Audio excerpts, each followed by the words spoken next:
Pour le groupe GDR, Monsieur Stéphane Peu, vous avez la parole. Merci, Monsieur le Président.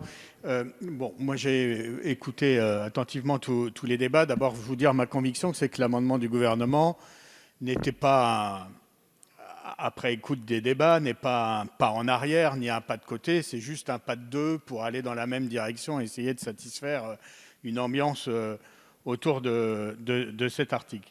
Dire qu'à l'écoute de tous les arguments, je ne suis pas convaincu que cet article soit utile pour protéger les policiers. Et par contre, il continue d'être inquiétant pour la liberté de la presse et la liberté d'expression d'une manière générale. Je ne reviens pas sur tous les arguments qu'on a déjà avancés. Je les confirme, je les maintiens au terme de ce débat.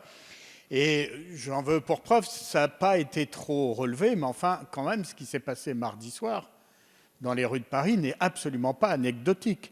Quand vous avez des journalistes qui brandissent leur carte de presse tout en filmant et que vous avez des commandants de police ou la hiérarchie policière qui leur dit désormais avec la loi, journaliste ou pas journaliste, c'est interdit de filmer et qu'on les embarque pour les mettre en garde à vue, excusez-moi, c'est une interprétation à l'avance de tous les risques potentiels de cette loi. Et ce qui s'est passé mardi aurait dû suffire à nous convaincre des dangers de cette loi. Et enfin, pour conclure, je voudrais juste vous dire une chose plus générale.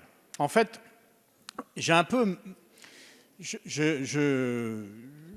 J'ai du mal à accepter finalement la dérive de ces dernières années. Je pense que la majorité présidentielle et la majorité parlementaire a une matrice idéologique très forte qu'est le libéralisme économique et que finalement tout le reste pour vous est accessoire. Et c'est si vrai que finalement sur les questions fondamentales qui sont celles de l'état de droit, des libertés fondamentales, de la capacité à vivre ensemble dans la société, tout ça devrait être soumis à la moulinette de la seule matrice du libéralisme économique. Et aujourd'hui, la France, le pays des droits de l'homme, le pays des valeurs universelles, n'a jamais été autant mis à l'index par les Nations Unies, par les organisations internationales des droits de l'homme, que depuis que vous êtes au pouvoir. Et franchement, en faisant cela, vous abîmez l'ADN de notre pays.